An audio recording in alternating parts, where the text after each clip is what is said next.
Hello everyone, welcome back to my channel. In today's video I'm gonna show you how to create username on Facebook page. So first of all, open your any browser at login Facebook account, then switch your Facebook page. Before start the video, make sure to subscribe our channel and hit the bell icon for more update. So let's get started. Look at the left corner, click on profile, settings,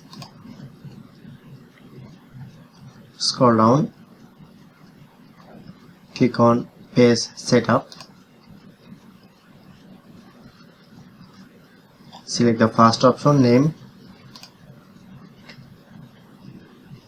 Now shown here to your username, and here you can easily set up your username.